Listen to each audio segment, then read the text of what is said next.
Well, hey there, fellow navigators.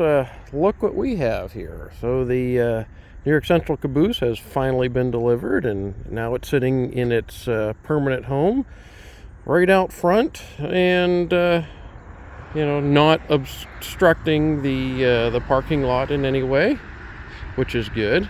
I didn't want to lose any parking spaces having this here, but we dug into the bank and was able to get it over where no one actually parks. So, well, let's take a look at our new car. Now, first off, what we're going to do out here is put a retaining wall up against the side of the car, and then put a concrete platform here going from the front of the car all the way back. And then when we run the passenger train, the locomotive will come up here and stop in this area. The tender will be about right there. And then the passenger cars will be back there where our loading platform is. So basically, when we bring the engine up, visitors will be able to walk down here next to the caboose and then take a close look at the locomotive. There's one problem we had with running the engine on the head of the train before, which was because of the gate and everything there, you just couldn't get up here to see the passenger or see the locomotive. And then with the engine house there really wasn't any room to stop further back. The gate and the fence, that's all going to be reconfigured. That's going to have to stay, or at least I'm going to have something there until we put a fence around the perimeter out front, which would then put the caboose and everything behind the fence. So there'll be a different gate, maybe a wider one there that'll swing out and give us more space. But, well, we'll figure that out later on. So, at any rate, yeah, there will be eventually this will be straight across. There won't be any steps here. All right, let's take a look inside.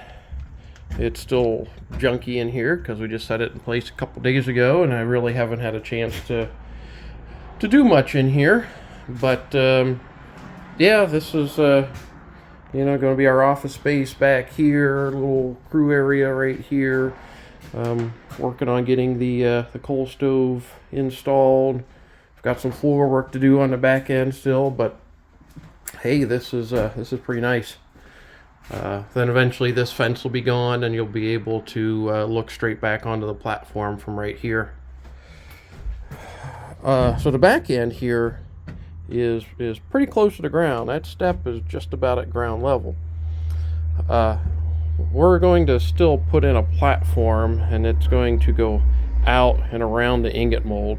So that'll basically be the main entrance. You just walk up the platform in between those two, turn, come up here, up into this area, and then you can come around and go into the caboose to buy tickets and buy items at the gift shop, t-shirts and what have you. Then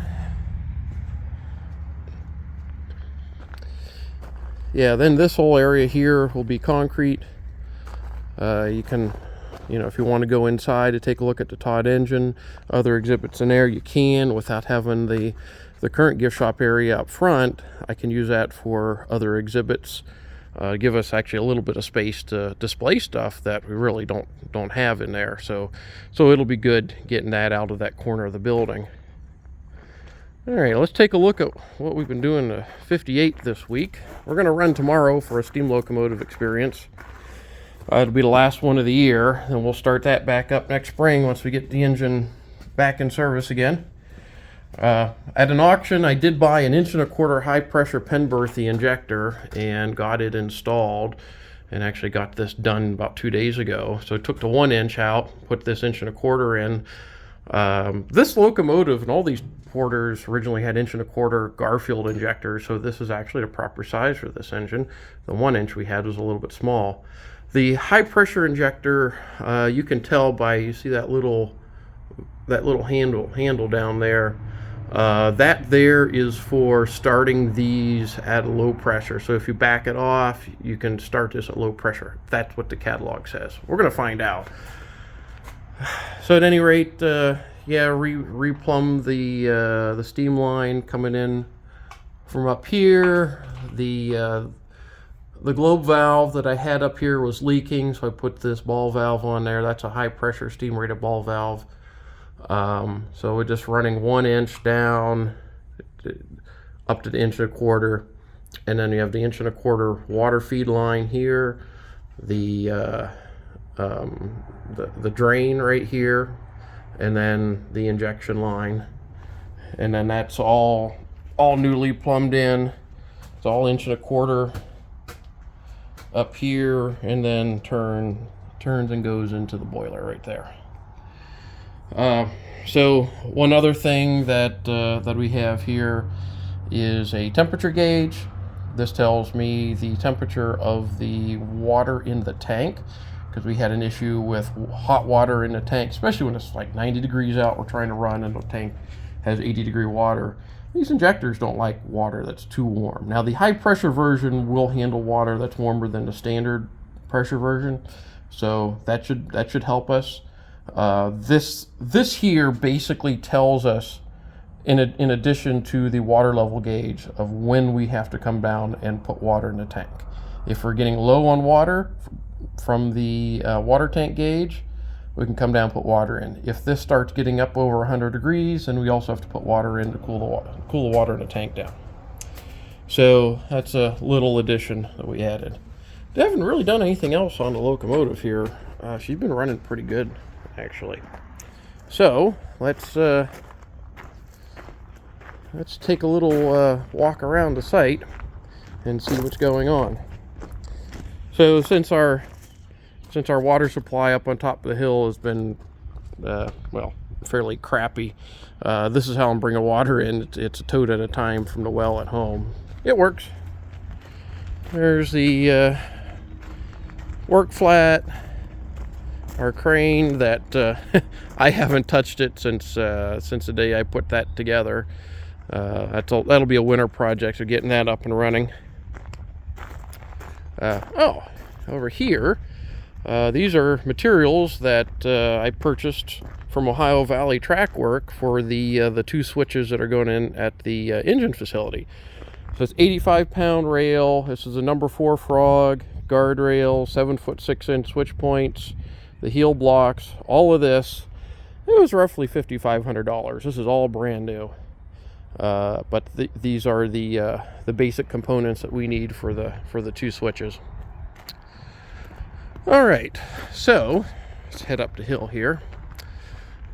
We did another work weekend with the excavator last weekend, and I had a load of limestone ballast brought in, as well as a couple loads of 304 crushed concrete. So we used the crushed concrete as the base, so it goes down on top of anything that's dirt, and that takes care of the mud and gives us a little bit firmer ground to work on. So let's see, we're trying to reclaim some of this corner over here where we had grass. The grass doesn't really work out all that well. Number one, you have to mow it. Secondly, it's space you can't use for something else. So filling it in, putting the crushed concrete down. I'm also going to be filling in back there with dirt to bring that level up. And basically what I want to do is fill this in so that this area here can be flat, and we can access the track on both sides. A nice little loading area. We can store, say we bring rail in, we can store rail over there. If I need to get in here with the forklift to load or unload cars, or pick a car off the track and set it off to the side, this is a nice place so we can do that. It's relatively flat up to the railhead, and don't have to mow the grass. All right, so yeah, in the tail track here, we dumped a little bit of ballast. I got to pick this up and raise it up and tamp it and roll those locomotives back. I'm trying to gain a little bit of elevation to get this track to line up with the new track that's going to go into the boxcar. So those 2 switches will go right here. One will go right here, tying the tail track into the lead, which will head over to where the welder is, and then the second switch will be right here for another track to go down where the backhoe is, That track will be storage track for the other two porters. So we can come in, pull in, and then pull right into the caboose or into the boxcar.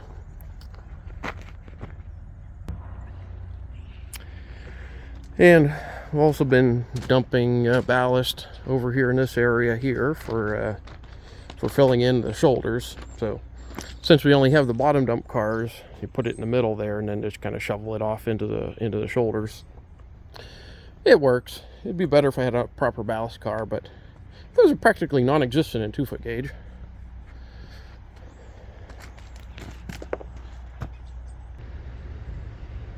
All right, over the weekend we did a little bit of work up here at Thorn Hill, and the track used to veer over to the left, but I brought it over and lined it up straight with the rest of the main.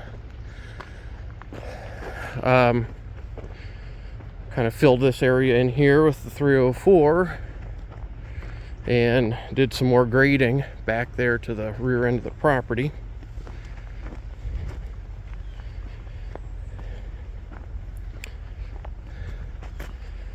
So right in here is where we plan to put in the turnout, the other end of the siding switch.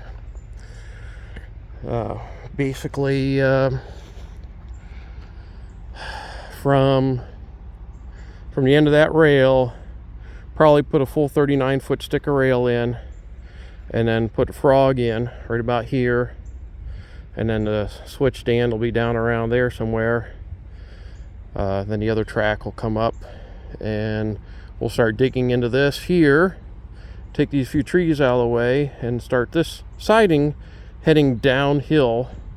Avoid having this hump here. Just come right off the switch and just start heading downhill. And then we've dug back about as far as we need to go for the tail track. I've got to do a little measuring to make sure that the locomotive, tender, passenger car, caboose, all that fits between the switch points and where we're done digging. If not, we'll have to go back in there and extend that back a little bit further. There, as you can see, there's our reservoir, and you can see the level of the dam over there on the right. That water has not crested that dam in 6 months. This little stream doesn't drain enough area at the top of the hill there to have a good flow unless we're in the rainy season, as I'm finding out. Which means that this idea is only going to be good the probably first quarter of our season, when it's wet in the spring. But that'll be all right. It's wet in the spring. Could fill the tank car up, fill whatever tanks up with water, and then once it drains out, or once it gets too low, then we can just go to do something else. But hey, at least it'll solve some of our water problems, and it's free. So here it is, what we're looking at here. Got to put a little bit more 304 over in here to kind of build this bank up some. But yeah, the switch will be about right here. It'll start coming off and heading that direction. So things are moving along rather nicely. We're getting things ready for winter here. Probably going to start working in both cabooses once the weather gets bad. Because, in those days when it's snowy and cold and miserable, I'd rather be inside working than outside. Probably, it doesn't look like we're going to get the engine house ready and all that to put 58 up in the boxcar this year. So she's going to have to spend a year down in that old engine house, but that's all right. I'll keep working on that as I can over the winter. Maybe by next spring we can get that done.